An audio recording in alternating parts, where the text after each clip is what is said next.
الحمدللہ رب العالمین والصلاة والسلام علی سید الانبیاء والمرسلین اللہم صلی علی سیدنا و مولانا محمد وعلی آلہ واصحابہ وبارک وسلم وصلی علیہ۔ دنیا کے تمام دیکھنے والوں کو، تمام چاہنے والوں کو، تمام پیار کرنے والوں کو، اور جہاں جہاں تک اس وقت میری آواز کو سنا اور مجھے دیکھا جا رہا ہے، جنید اقبال کی جانب سے انتہائی محبت کے ساتھ السلام علیکم۔ ایک بار پھر ناظرین، آپ کو پرنور صبح نور کے ساتھ میں دل کی عطا گہرائیوں سے خوش آمدید کہتا ہوں، اور آئیے بلا توقف چلیں حضرت ابو انیس محمد برکت علی علیہ رحمہ کی تالیف اسماء النبی کریم صلی اللہ علیہ وآلہ وسلم سے رسول اللہ صلی اللہ علیہ وآلہ وسلم کا ایک اسم مبارک پڑھنے اور سننے کی سعادت حاصل کرتے ہیں۔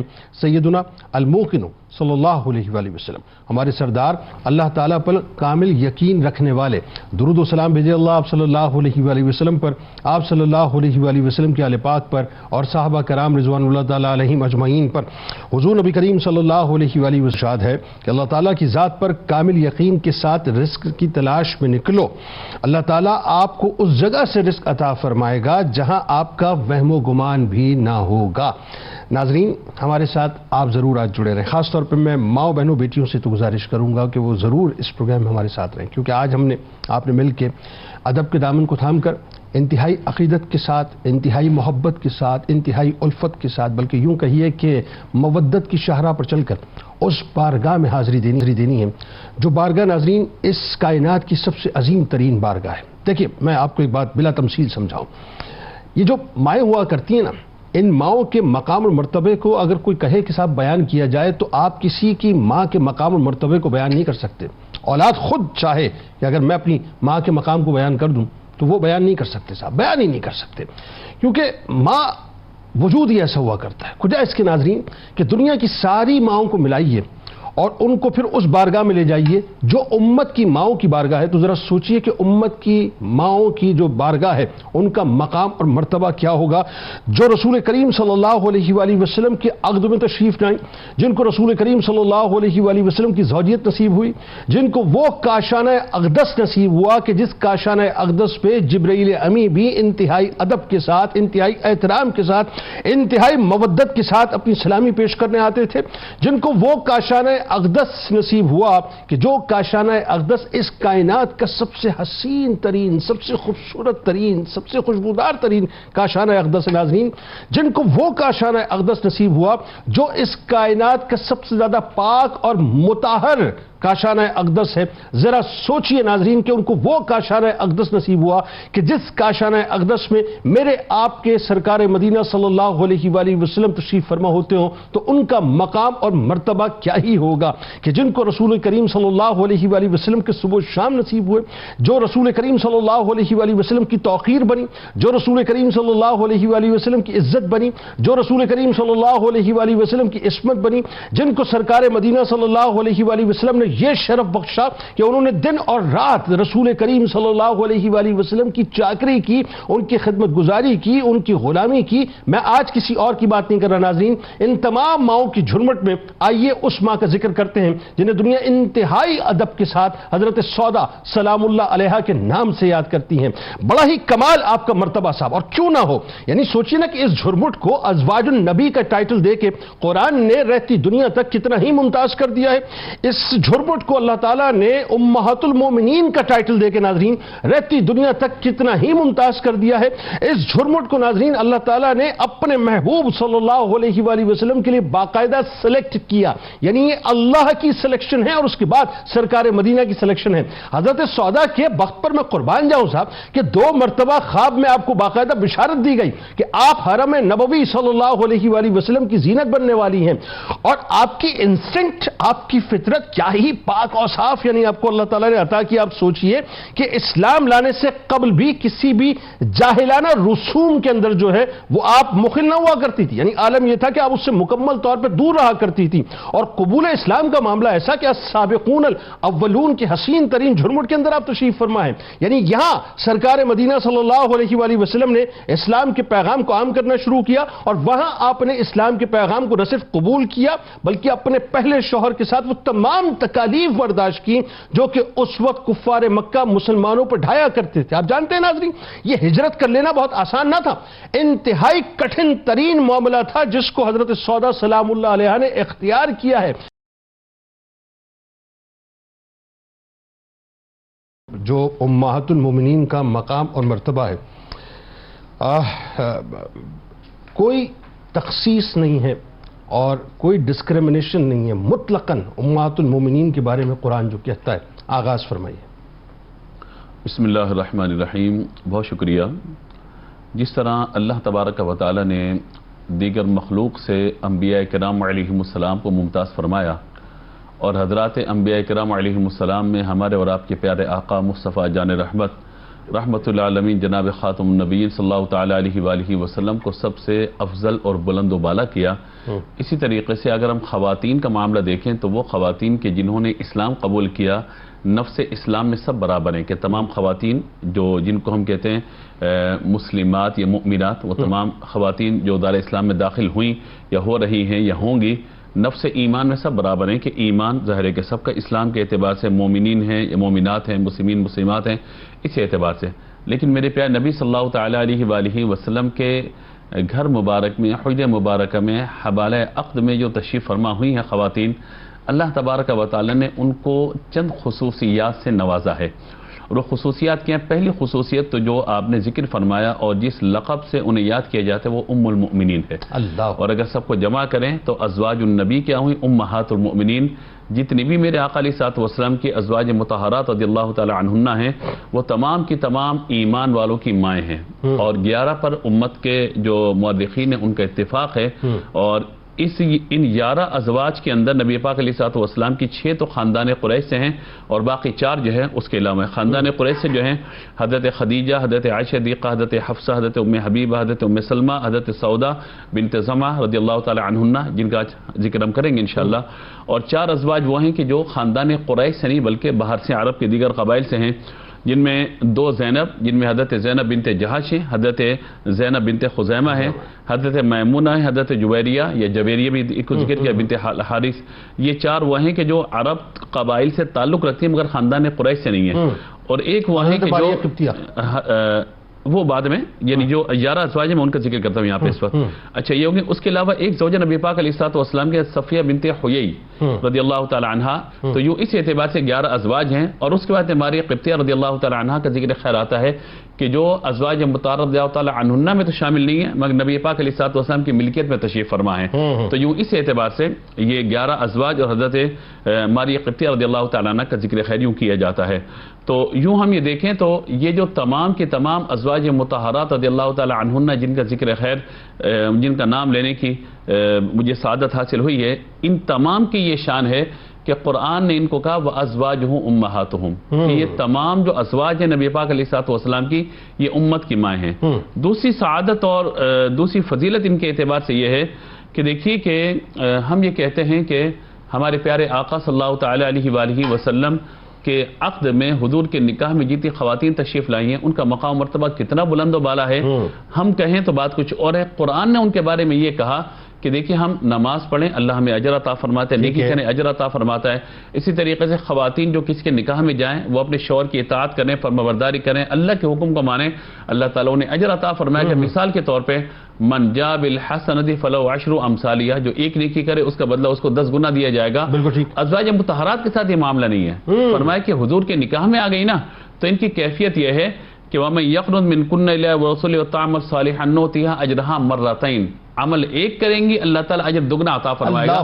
یہ نبی پاک علیہ الصلوۃ والسلام کی نسبت کی برکت سے اللہ نے آپ کو یہ سعادت فرمائی، اور 200% یعنی جی مطلب وہ دگنا اجر ملے گا، جو عام ایمان والی خواتین کو ملتا ہے اللہ تعالیٰ دگنا اجر ان کو عطا فرمائے گا۔ سبحان اللہ۔ تیسری بات جو بیان فرمائے گی وہ یہ ہے، فرمایا یا نساء نبی لستن کاحد من النساء، اللہ اکبر، اے نبی کے گھر والی تم عام عورتوں کی طرح نہیں ہو، تمہارا مقام بلند و بالا ہے۔ کیوں؟ کیونکہ اگر عام عورت آپ ہوتی تو ہمارے پیارے محبوب علیہ الصلوۃ والسلام کے نکاح میں نہ آتی، تو یوں عام عورتوں کی طرح نہیں ہے۔ تو یہ میں عقیدت کے طور پر اور عقیدے کے طور پہ جملہ میں عرض کرنا چاہتا ہوں، جب حضور کی ازواج مطہرات رضی اللہ تعالی عنہن عام عورتوں کی طرح نہیں ہے تو میرے آقا عام انسانوں کی طرح کیسے ہو سکتے؟ اللہ اکبر، حضور کا مقام مرتبہ کتنا بلند و بالا ہو، نبیوں میں نبی ایسے کہ ختم الانبیاء ٹھہرے اور حسینوں میں ہنسی ایسے کہ محبوب خدا ٹھہرے۔ تو اس طرح میرے نبی کسی کی طرح نہیں ہے اسی طرح حضور کے ازواج بھی عام عورتوں کی طرح سبحان نہیں ہیں. اللہ، سبحان کیا اسی طرح خوبصورت ایک بات اور میں آیت مبارکہ پڑھ دوں، چوتھی جو بات بیان فرمائی گئی. دیکھیے ماں سے پردہ نہیں ہوتا، حقیقی ماں سے پردہ نہیں ہوتا. ماں سے بے تکلفی بندہ بات کر لیتا ہے، بعض اوقات جلال میں جمال کی دونوں کیفیتوں میں بندہ بات کر لیتا ہے. مگر ازواج مطہرات ہیں مائیں، مگر حکم ہے پردہ کرو ان سے، اللہ، ان سے فری نہیں ہونا. ان کے بارے میں بات کرتے ہوئے ایسے لفظ نہیں کہنا جیسے بعض اوقات بندہ اپنی ماں سے جو ہے مطلب فرینڈلی اعتبار سے بات کر لیتا ہے. نہ، فرمایا جب کوئی چیز طلب کرو تو پردے سے، اور جب بات کرو تو بڑے اہتمام اور احتیاط کے ساتھ. اور اسی لیے میرے آقا صلی اللہ تعالی علیہ وآلہ وسلم کی جو ازواج مطہرات رضی اللہ تعالی عنہن ہیں، ان کی شان یہ ہے کہ عام عورت کے شوہر کا جب انتقال ہو جائے تو وہ عدت گزار کے کہیں اور نکاح کر سکتی ہے، مگر چونکہ اب یہ حضور کے نکاح میں آ گئی ہیں، لہذا دائمی زوجہ ہیں، دنیا کے اندر بھی زوجہ ہیں، اور اللہ نے جنت میں بھی ان کو نبی پاک علیہ الصلوۃ والسلام کی ازواج کے لیے منتخب فرمایا. سبحان اللہ. امت کی مائیں ضرور بنایا، لیکن وہ جو پروٹوکول ہے اس کا انتہائی اہتمام فرمایا. علامہ صاحب اب ذرا آئیے حضرت سودا سلام اللہ علیہ کے ہمیں ذرا فیملی کے بارے میں، ان کی جو ایک خاندانی تعارف ہے اس کے بارے میں بتلائیے. اور اگین وہ جو میں ابتدا میں بات عرض کر رہا تھا کہ ابتدائی حالات انتہائی مشکل ترین، لیکن تاریخ بتاتی ہے اور کرتاز بتلاتے ہیں کہ آپ نے بالکل تاخیر نہ کی اسلام قبول کرنے میں. وہ کیا معاملہ تھا؟ ہجرتوں کی تکالیف ظاہر ایک بڑی تکالیف میں سے ایک تکلیف تھی، تو وہ سارا جو منظرنامہ تھا اس پہ ذرا گفتگو. بسم اللہ الرحمن الرحیم والحمد للہ والصلاة والسلام علی رسول اللہ. جنید بھائی، ہمارے لیے بڑی اعزاز کی بات ہے کہ آج ہم اس شخصیت اور ان ہستی کا ذکر کرنے بیٹھے ہیں، مجلس سجائے بیٹھے ہیں کہ جو اللہ پاک نے اپنے محبوب علیہ السلام کا جن کا انتخاب فرمایا. تو یہ بڑی عظمت والی شخصیت ہیں حضرت سیدتنا سودا بنت زمعہ رضی اللہ تعالی عنہا. حضرت سودا بنت زمعہ رضی اللہ تعالی عنہا یہ قریش کے ایک معزز خاندان سے اور ایک نامور خاندان سے تعلق رکھتی تھیں، اور آپ کے جو والد ہیں ان کا نام زمعہ بن عمر ہے، اور آپ کی جو والدہ ہیں ان کا نام شموس بنت عمر ہے. یعنی آپ کی والدہ شموس اور آپ کے والد جو ہیں وہ زمعہ ہیں. آپ رضی اللہ تعالی عنہ یہ وہ شخصیت ہیں کہ جنہوں نے ابتدائی طور پر جو آپ کا نکاح ہوا وہ آپ کے چچا زاد سے ہوا. چچا زاد بھائی حضرت سکران رضی اللہ تعالیٰ عنہ سے ان کا نکاح ہوا، اور ان کا نکاح جب ہوا تو یہاں پر ابتدائی طور پر ان کی کیفیت ان لوگوں کی طرح تھی یا ان افراد میں سے آپ کا جو ہے تعلق تھا کہ جو ابتدائی طور پر جن کانوں میں اسلام کی جب آواز آئی تو انہوں نے لبیک کہتے ہوئے مشرف با اسلام ہو گئے، یعنی بغیر تاخیر کے انہوں نے اسلام کو قبول کر لیا. اب جب اسلام کو قبول کر لیا تو آپ جانتے ہیں کہ اس دور میں، اس زمانہ جاہلیت میں اسلام کو قبول کرنا، وہ بھی انیشل لیول پر، یہ بڑی ہی ایک مشکل بات تھی.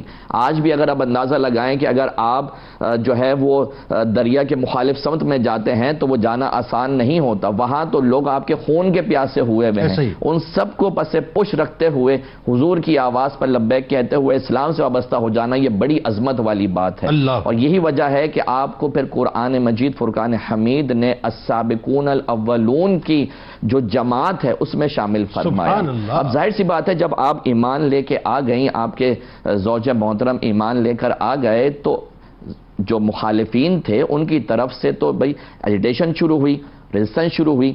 تو آپ ابتدائی طور پر تو مکہ میں ہی رہے، ہجرت آپ نے نہ فرمائی، لیکن جب ظلم و زیادتی انتہا درجے کو پہنچ گئی تو وہاں پر آپ نے ہجرت حبشہ کی. اچھا، یہ ہجرت حبشہ کون سی ہے؟ یہ وہ ہجرت حبشہ ہے جسے ہجرت حبشہ ثانیہ کہا جاتا ہے. یعنی ایک تو ہجرت حبشہ وہ ہے جو جناب سیدنا جعفر رضی اللہ تعالیٰ کر رہے ہیں، اس کے بعد بھی ہجرت حبشہ ہو رہی ہے. تو یہ اس ہجرت کا حصہ بنتی ہیں، حبشہ میں قیام پذیر ہوتی ہیں، لیکن کچھ عرصے بعد دوبارہ مکہ آتی ہیں. اب جب مکہ آتی ہیں تو وہاں پر ان کے شوہر کا انتقال ہو جاتا ہے، اور انتقال کے بعد پھر ان کا جو عقد مسنونہ ہے وہ حضور کے ساتھ ہوتا ہے. انشاءاللہ اس پہ تفصیلی بات ہوگی. کیا کمال ایک ربط ہے کہ بنو نجار کی بچیاں جس چاند کی کائنات کے چاند کی آمد پر جو ہے طلال بدر علینا کی صدائیں بلند کر رہی ہیں، اس کائنات کے چاند کی جو ہے وہ یوں کہیے کہ اپنا تابناکی سے فیض یابی کی بشارت جو ہے وہ ان کو خواب میں دی جا رہی ہے بنیادی طور پہ. تو ذرا ان خوابوں کا ذکر کیجئے کہ حرم نبوی میں کیسے آپ کا داخلہ ہوا. بسم اللہ الرحمن الرحیم. اللہ تبارک و تعالی نے حضور خاتم النبیین صلی اللہ تعالی علیہ وآلہ وسلم کے نکاح کے لیے جن بے مثل و بے مثال اور باکمال خواتین کا انتخاب فرمایا ان میں حضرت سیدہ سودا رضی اللہ تعالی عنہ بھی شامل ہیں. اور آپ رضی اللہ تعالی عنہ کے متعلق جیسا کہ ابھی بیان ہوا کہ آپ نے ہجرت حبشہ فرمائے، پھر وہاں سے آپ مکہ مکرمہ واپس تشریف لائیں. اب جب مکہ مکرمہ آپ واپس تشریف لائیں تو آپ یہ خواب دیکھتی ہیں کہ میری یعنی حضرت سودا رضی اللہ تعالیٰ عنہ یہ خواب دیکھتی ہیں کہ ان کی گردن پر سرکار دو عالم علیہ الصلوۃ والسلام کا قدم انور ہے. اب جب وہ یہ خواب دیکھ رہی ہیں تو وہ ہجرت کر کے مکہ آ چکی ہیں، اس کے بعد یہ خواب دیکھا ہے انہوں نے. اور یہ خواب دیکھنے کے بعد انہوں نے اپنے زوج محترم حضرت سکران رضی اللہ تعالیٰ عنہ کو یہ خواب بیان کیا تو انہوں نے کہا کہ اس خواب کی تعبیر یہ ہے کہ ان قریب میرا انتقال ہو جائے گا اور آپ کا نکاح سرکار دو عالم علیہ الصلوۃ والسلام سے منعقد ہوگا. یہ کیسی بات ہے؟ اور خود خواب کی تعبیر بیان کر رہے ہیں. اچھا، پھر کچھ عرصہ گزرتا ہے تو آپ رضی اللہ تعالیٰ عنہ پھر ایک خواب دیکھتی ہیں کہ تکیے سے ٹیک لگا کر استراحت فرما رہی ہیں اور چاند پھٹ کر ان کی گود میں آ جاتا ہے. اب جب یہ خواب دیکھتی ہیں تو پھر دوبارہ حضرت سکران رضی اللہ تعالیٰ عنہ سے بیان کرتی ہیں کہ میں نے آج اس طرح خواب دیکھا. تو فرماتے ہیں کہ اس کی بھی تعبیر وہی ہے جو پہلے بیان کی تھی کہ عنقریب میرا انتقال ہو جائے گا اور آپ کا نکاح سرور کونین صلی اللہ تعالیٰ عنہ سے جو ہے وہ صلی اللہ تعالیٰ علیہ وآلہ وسلم سے منعقد ہوگا. اور اس کا مطلب یہ ہو کہ حضرت سکران رضی اللہ تعالیٰ عنہ جو ہے خوابوں کی تعبیر بھی جانتے تھے، یعنی معبر بھی تھے اس کا مطلب. اور اسی طرح یہ جب انہوں نے تعبیر بیان کی تو جو ہے مورخین لکھتے ہیں کہ یہ تعبیر جس دن بیان کی اسی دن حضرت سکران بیمار ہوئے اور اس کے کچھ ٹائم بعد ان کا انتقال ہو گیا. اللہ اکبر. اچھا، ایک طرف تو یہ معاملہ ہے کہ حضرت سکران بیمار ہوئے، ان کا وصال ہو گیا. دوسری طرف معاملہ کیا ہے؟ دوسری طرف کنڈیشن یہ ہے کہ سرکار دو عالم علیہ الصلوۃ والسلام کی محبوب ترین پہلی زوجہ ام المؤمنین سیدہ خدیجۃ الکبریٰ رضی اللہ تعالیٰ عنہ کا وصال ہوا ہے. پیارے آقا علیہ الصلوۃ والسلام نے اس سال کو عام الحزن قرار دیا ہے. دوسری طرف سرور کونین علیہ الصلوۃ والسلام کے قلب انور پر یہ فکر ہے کہ سیدہ خاتون جنت رضی اللہ تعالیٰ عنہ ابھی کم عمر ہیں، سیدہ ام کلثوم کی تربیت کا معاملہ ہے. تو یہ سارے معاملات سرور کونین علیہ الصلوۃ والسلام کے پیش نظر ہیں اور عام الحزن بھی ہے اور رنج بھی ہے. تو ایسے میں حضرت عثمان بن مظعون رضی اللہ تعالیٰ عنہ کی زوجہ محترمہ حضرت خولہ بنت حکیم بارگاہ رسالت میں حاضر ہو کر عرض کرتی ہیں یا رسول اللہ آپ نکاح فرما لیجئے. تو پیارے آقا علیہ الصلوۃ والسلام نے فرمایا کہ کس سے نکاح کرنا چاہیے؟ تو عرض کی یا رسول اللہ یا تو حضرت سودا سے یا حضرت عائشہ سے. تو پیارے آقا علیہ الصلوۃ والسلام نے انہیں کلیتاً اجازت عطا فرما دی کہ آپ اس نکاح کا اہتمام فرمائیں اور دونوں ہی سے گفتگو اور جو دونوں سے گفتگو کریں. اب حضرت خولہ رضی اللہ تعالیٰ عنہ تشریف لے جاتی ہیں حضرت سودا رضی اللہ تعالیٰ عنہ کے پاس اور ان سے یہ کہتی ہیں کہ تم پر اللہ کا یہ فضل ہوا ہے کہ اللہ نے تم پر خیر و برکت نازل کی ہے. تو کہتی ہیں کیسی خیر و برکت؟ تو کہتی ہیں حضرت خولہ حضرت سودا سے کہتی ہیں کہ میں سرکار دو عالم علیہ الصلوۃ والسلام کی جانب سے آپ کے پاس آئی ہوں اور نکاح کا پیغام لے کر آئی ہوں. اب جب حضرت سودا اس پیغام کو سنتی ہیں تو بے انتہا خوش ہوتی ہیں اور بالکل اسے قبول کر لیتی ہیں بغیر کسی جو ہے نا وہ تاخیر کے. لیکن ساتھ ساتھ یہ کہتی ہیں کہ اسے میرے والد کے پاس بھی لے جاؤ اور ان سے بھی اجازت لے لو. ٹھیک، یہ کیسی دیکھیں تربیت کی بات، اپنے والد کے پاس لے جاتی ہیں. کتنا عظیم رشتہ ہے، اس کے باوجود اپنے والد کی جانب ریفر کر رہی ہیں. اب حضرت خولہ رضی اللہ تعالیٰ عنہ ان کے والد کے پاس جاتی ہیں اور جب وہ سنتے ہیں تو وہ بھی خوش ہو جاتے ہیں کہ سرکار دو عالم علیہ الصلوۃ والسلام کی طرف سے پیغام آیا. چنانچہ تمام مراحل طے ہوئے، سب کچھ طے ہوا. پیارے آقا علیہ الصلوۃ والسلام اپنی شان و شوکت کے ساتھ تشریف لاتے ہیں اور 400 درہم کے عوض یہ نکاح منعقد ہو جاتا ہے. جب یہ نکاح منعقد ہوا اس وقت حضور صلی اللہ تعالیٰ علیہ وآلہ وسلم کی عمر مبارک تقریباً 50 سال تھی. اعلان نبوت کے 10ویں سال یہ نکاح ہوا اور تقریباً اتنی ہی عمر حضرت سودا کی تھی. اچھا، جب یہ نکاح ہوا تو اس وقت حضرت سودا کے بھائی حضرت عبداللہ ایمان نہیں لائے تھے. تو ان کے بارے میں آتا ہے کہ انہیں اس نکاح پر بہت افسوس تھا اور وہ بہت ناراض تھے اس سے، لیکن بعد میں جب وہ ایمان لے آئے تو ہمیشہ اپنی اس ناراضگی پر نادم رہے، ہمیشہ تا حیات. اچھا، نکاح کے بعد حضرت سودا رضی اللہ تعالیٰ عنہ کو یہ شرف بھی ملا کہ آپ اسی مکان میں رہیں جس مکان میں ام المؤمنین سیدہ خدیجۃ الکبریٰ رضی اللہ تعالیٰ عنہ. تو یہ ان کو شرف ملا. اسی طرح اور یہ مکہ پاک کا دور ہے، مکہ مکرمہ کا دور ہے. اعلان نبوت کے 10 سال ہیں، 50 سال سرکار دو عالم علیہ السلام کی عمر شریف، یعنی ابھی معراج شریف بھی نہیں ہوئی ہے. معراج شریف، ہاں، اس کا مطلب معراج شریف کے وقت آپ عقد مبارک میں موجود ہیں. اچھا، ایک اور چیز یہ ہے کہ سرور کونین صلی اللہ تعالیٰ علیہ وآلہ وسلم کا حضرت سودا کے ساتھ ایک تعلق اور رشتہ ایسا تھا کہ سرور کونین علیہ الصلوۃ والسلام کی بارگاہ میں وہ اس وقت آئی تھیں کہ جب رنج اور غم کی کیفیت تھی. جی تو قلب انور صلی اللہ تعالی علیہ وآلہ وسلم کی کیفیت کو کم کرنے کے لیے، اس رنج کو کم کرنے کے لیے حضرت سودا اکثر حضور سے طویل گفتگو کیا کرتی تھی. اور وہ طویل گفتگو اس طرح ہوتی کہ وہ اپنی پورے جو ہے نا وہ ذوق کے ساتھ، دلچسپی کے ساتھ حضور سے گفتگو کرتی، اور پیارے آقا علیہ الصلوۃ والسلام بھی خوشی خوشی ان کی گفتگو سماعت کیا کرتے. حبشہ کے واقعات حبشہ کے واقعات حضور کی بارگاہ میں بڑے ذوق و شوق کے ساتھ سنایا کرتی، اور سرکار علیہ الصلوۃ والسلام اس وقت سب سے زیادہ خوش ہوتے جب حضرت سودا حبشہ میں حضور کی شہزادی حضرت رقیہ اور حضرت عثمان غنی رضی اللہ تعالیٰ عنہ کے واقعات سنایا کرتی. بلکہ ظرافت بھی فرمایا کرتی، بالکل ظرافت فرمایا کرتی، جس سے پیارے آقا علیہ الصلوۃ والسلام کے چہرے انور پر خوشی آتی. اچھا، یہاں پر ایک بات بڑی قابل غور ہے کہ ہم یہ دیکھتے ہیں کہ آج کسی کا تھوڑا سا اسٹیٹس ہو، تھوڑا سا مقام ہو، تو وہ اپنی فیملی کے معاملے میں بہت زیادہ غیر محتاط ہوتا ہے. یہاں حضور علیہ الصلوۃ والسلام کی ذات پاک ہے، پیارے آقا علیہ الصلوۃ والسلام تمام کائنات میں سب سے افضل و اعلی ہیں، اس میں کوئی شک نہیں ہے یقیناً. اور حضور علیہ الصلوۃ والسلام کو اللہ تعالیٰ نے ایسا مقام دیا، اپنے خزانوں کی کنجیاں عطا فرمائی، سب برکتیں عطا فرمائی، اس کے باوجود اپنی زوجہ محترمہ کو ایسا وقت دے رہے ہیں. اچھا، یہاں پر ایک اور بات بڑی قابل غور ہے اور قابل ذکر ہے، وہ یہ ہے کہ جب آپ حضور کے کاشان اقدس میں تشریف لاتی ہیں تو کہیں کسی کو یہ چیز نہیں مل سکتی سیرت میں کہ حضرت سودا رضی اللہ تعالیٰ عنہ نے کہیں پر بھی حضور کی شہزادیوں کے ساتھ سوتیلے پن والا سلوک کیا، بلکہ سیدہ فاطمہ، سیدہ ام کلثوم کو بے انتہا پیار کرتی ہیں، اور جب حضرت رقیہ بالکل سگی ماں کی طرح پیار کرتی ہیں. جب حضرت رقیہ حبشہ سے واپس آئیں تو جس طرح حضرت فاطمہ ان سے محبت سے لپٹی، ملاقات کی، تو حضرت سودا نے بھی انہیں پیار کیا، شفقت کے ساتھ انہیں ویلکم کیا اور محبت کے ساتھ ان کا جو استقبال کیا. یہ سارے معاملات سبحان اللہ سبحان اللہ. کیا خوبصورت گفتگو ناظرین ہو رہی ہے اور کیا خوشبودار تذکرہ ہے ہماری آپ کی ماں امت کی ماں حضرت سودا سلام اللہ علیہا کا.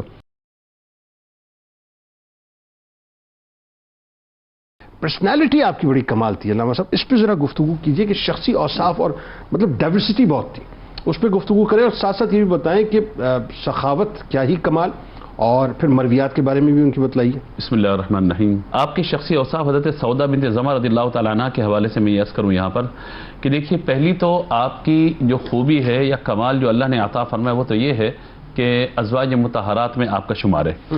دوسرا یہ ہے کہ اللہ نے آپ کو یہ سعادت عطا فرمایا، آپ صاحب الہجرتین ہیں، یعنی یہاں سے حبشہ کی ہجرت اور پھر مدینہ منورہ کی طرف ہجرت، تو اس اعتبار سے صاحب الہجرتین کے مکے سے پہلے حبشہ، اس کے بعد مکے سے مدینہ منورہ کی طرف ہجرت. اور یہ بھی یقیناً سب کے علم میں ہے کہ نبی پاک علیہ الصلوۃ والسلام نے حضرت زید بن حارثہ، ان کے ساتھ ایک اور صحابی تھا، ان کو 500 درہم وغیرہ دے کر کے بھیجا تھا کہ میرے اہل و عیال کو مکے سے یہاں لے کر کے آؤ. تو یہ پھر جو ہے وہاں سے تشریف لائے تھے حضرت ام کلثوم میں، حضرت ام ایمن نے، حضرت فاطمہ الزہرا رضی اللہ تعالیٰ عنہ، اسامہ بن زید اور حضرت سودا بنت زمعہ رضی اللہ تعالیٰ عنہ، یہ سب پھر جو ہے مطلب نبی پاک علیہ الصلوۃ والسلام کے اہل و عیال وہاں سے تشریف لائے تھے. دیگر افراد کا نام بھی شامل ہے لیکن اختصارا میں نے ذکر کیا. تیسری گزارش اس اعتبار سے یہ ہے کہ اللہ تعالیٰ نے آپ کو سعادت عطا فرمائی کہ آپ میں سخاوت و فیاضی بہت زیادہ تھی. یعنی آپ کا کام کیا تھا کہ خود دستکاری کیا کرتی تھی، اپنے ہاتھ سے دستکاری کرنا، نقش و نگار بنانا کپڑوں پر، اور پھر اس کو فروخت کرنا، اور پھر جو آتی تھی آمدن وہ یہ نہیں کہ اپنے پاس رکھ لی، بلکہ جتنا آتا تھا وہ سب کا سب اللہ کی راہ میں دے دیا کرتی تھی، غریبوں کے لیے وقف کر دیا کرتی تھی. تو یہ ہمیں اندازہ ہوتا ہے کہ اگر گھر کی عورت کے اندر کوئی صلاحیت یا خوبی موجود ہے، اور اگرچہ اس کو نیڈ نہ ہو، ضرورت نہ ہو، لیکن اگر گھر کے اندر اگر وہ شریعت کے دائرے میں رہ کر کوئی کام کرنا چاہے تو شریعت کی طرف سے ممانعت نہیں ہے. اور حضرت ام المؤمنین کا یہ عمل ہمیں بتاتا ہے کہ گھر کے اندر انہیں دستکاری کی، اور جو آیا اس کو اپنی ذات کے لیے نہ رکھا، کہ آخرت کے لیے جمع کیا اور لوگوں کے ریاست کا خیرات کیا، اور اپنے ہاتھ سے خود کمایا، اپنے ہاتھ سے خود کمایا اور خود خرچ کیا. اللہ اکبر. اسی طریقے سے آپ کی ایک اور شان یہ ہے کہ آپ کا قد بڑا دراز تھا. یعنی عام طور پہ خواتین کا قد دراز نہیں ہوتا، آپ کا جو ہے قد جو ہے بڑا دراز تھا. اس اعتبار سے جو مزدلفہ والا پورا واقعہ ہے کہ نبی پاک علیہ الصلوۃ والسلام نے آپ فرمایا تھا کہ آپ آگے روانہ ہو جائیں حج کے موقع پہ، تو آپ بڑی تیزی سے آگے تشریف لے گئی تھی اور سب سے پہلے وہاں پہنچ گئی تھی. تفصیلی واقعہ موجود ہے. بلکہ سخاوت میں یہ بھی ایک واقعہ میرے ذہن میں آ رہا ہے، وہ آپ کی بات سے کہ حضرت عمر فاروق رضی اللہ جب تھیلی بھیجی تو وہ عام طور پر اس تھیلی میں کھجور بھیجی جاتی تھی. تو جب وہ آپ کے پاس آئیں تو کہا گیا کہ اس کے اندر کیا ہے، تو آپ نے فرمایا کہ کھجور کی تھیلی کے اندر کھجور یا کچھ اور ہے. جب کھولا تو اس میں درہم موجود تھے، وہ سب کے سب آپ نے تقسیم کر دیے. وہی والی بات ہے کہ اگر کھجور ہو تو وہ بھی تقسیم ہے، اپنے ہاتھ سے کمائے تو وہ بھی تقسیم ہے، درہم و دینار ہے وہ بھی تقسیم ہے، سب کا سب اللہ کی رضا کے لیے ہے. کیونکہ ازواج مطہرات کے بارے میں سورۃ الاحزاب میں اس بات کو بیان فرما دیا گیا کہ انہوں نے اپنی دنیا کی زندگی کی جو عیش و عشرت یا آسائش ہے اسے اللہ اس کے رسول کے لیے قربان کر دیا. سبحان اللہ. لہذا جب انہوں نے یہ کیا تو اللہ نے ان کو دگنا اجر بھی اور ازواج مطہرات کا ٹائٹل بھی عطا فرمایا. یعنی یوں کہیے کہ انفاق فی سبیل اللہ کا جو تصور قرآن دیتا ہے جی بالکل اس کی اوج کمال پہ نظر آتی ہیں. میں جملہ عرض کر دوں آپ کو کہ ازواج مطہرات میں یہ بات ذکر کی گئی. نبی پاک علیہ الصلوۃ والسلام نے پوچھا کہ حضور آپ کے بعد سب سے پہلے کس کی آپ سے ملاقات ہوگی؟ فرمایا جس کا ہاتھ لمبا ہے. جس کا ہاتھ لمبا ہے. تو حضرت سودا چونکہ دراز قد تھی، آپ کا ہاتھ لمبا تھا، تو یہ گمان ہوا کہ شاید آپ کا وصال ہوگا. لیکن حضرت زینب کا وصال ہوگی رضی اللہ تعالیٰ عنہ. جب ان کا وصال ہوا تو پھر معلوم ہوا کہ لمبے ہاتھ سے مراد یہ تھی کہ صدقہ و خیرات زیادہ کرنے والی. حضرت عائشہ رضی اللہ تعالیٰ عنہ کا معاملہ آپ دیکھ لیجئے، کثیر صدقہ و خیرات کرنے والی. سبحان اللہ. کہا کہ حضرت عائشہ رضی اللہ تعالیٰ عنہ اور حضرت سودا یہ کثیر صدقہ و خیرات کرنے والی خواتین میں ان کا شمار کیا گیا. اسی طریقے سے ایک چیز ہے ایثار و قربانی. اس اعتبار سے آپ یہ دیکھیے کہ جب آپ کی عمر مبارکہ زائد ہو گئی ہے تو آپ نے نبی پاک علیہ الصلوۃ والسلام کی رضا اور میلان کو دیکھتے ہوئے آپ نے اپنا جو دن تھا وہ حضرت عائشہ صدیقہ رضی اللہ تعالیٰ عنہ کے لیے وقف کر دیا. یا رسول اللہ آپ میرے باری میں میرے گھر تشریف نہ لیں بلکہ عائشہ کے یہاں تشریف لے جائیے. تو نبی پاک علیہ الصلوۃ والسلام کی محبوبہ جو ہیں حضرت عائشہ رضی اللہ عنہ ان کے لیے آپ نے اس اپنے دن کو قربان کیا. ورنہ کون چاہے گا کہ نبی پاک علیہ الصلوۃ والسلام اس کے گھر میں تشریف فرما نہ ہو، لیکن حضور کی رضا چاہتے ہوئے آپ نے ایثار و قربانی کا معاملہ فرمایا. اسی طریقے سے ایک چیز میں اور عرض کروں کہ سورۃ الحجرات میں جن حجروں کا تذکرہ آتا ہے ان میں جو سب سے پہلا حجرہ ہے اس کا ذکر بھی آپ کی ذات مبارکہ کے اعتبار سے. مرویات کے اعتبار سے میں بات عرض کروں کہ 5 روایات آپ سے موجود ہیں جن میں حضرت عباس ہیں، دیگر لوگ ہیں، حضرت عبداللہ بن عباس اللہ تعالیٰ عنہ اور دیگر نے، حضرت عبداللہ بن زبیر ہیں، حضرت یحییٰ بن عبد الرحمن نے، انہوں نے روایت بیان کی ہیں. 5 حدیث آپ سے روایتیں ایک بخاری شریف میں اور 4 دیگر سنن اربعہ کے اندر موجود ہیں. کتاب الشفا کی جانب آپ کو لیے چلتے ہیں. گھروں میں باہمی اتحاد و محبت کی آج بہت ضرورت ہے صاحب اور لوگوں میں جو ایک تفریق پیدا ہو گئی ہے اور گھر جو ٹوٹ رہے ہیں، بہت ضرورت ہے کہ ہم اپنے گھروں کو سنبھالیں. جس گھر میں روزانہ سورہ یاسین کی تلاوت کی جائے، توجہ سے سن لیجیے، جس گھر میں روزانہ سورہ یاسین کی تلاوت کی جائے تو اس گھر میں سب اہل خانہ کے درمیان باہمی اتحاد و محبت کی فضا پیدا ہو جاتی ہے اور وہ گھر امن کا گہوارہ بن جاتا ہے. حضرت علی کرم اللہ وجہ الکریم کا قول مبارک ہے کہ اپنے عہد و پیمان کو مضبوطی سے تھام کر رکھو اور خاکساری اختیار کرو تاکہ تم فلاح پاؤ. مادر امت ہے سودا زوجہ خیر الورا. مادر امت ہے سودا زوجہ خیر الورا. ان کی عظمت کی گواہی دے رہا ہے خود خدا. ان کی عظمت کی گواہی دے رہا ہے خود خدا. امہات المؤمنین میں آپ کا ہے یہ شرف. امہات المؤمنین میں آپ کا ہے یہ شرف.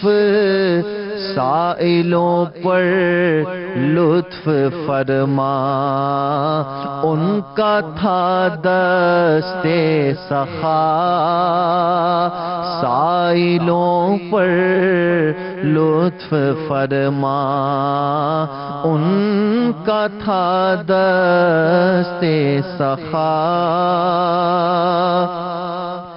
سید کونین کی وہ مونس و دم ساز تھی.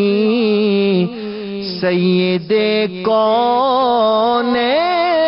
کونین کی وہ مونس و دم ساز تھی. وہ کریمہ اکرمہ وہ رحیمہ راحمہ. وہ کریمہ اکرمہ وہ رحیمہ راحمہ ساجد ان پر رحمت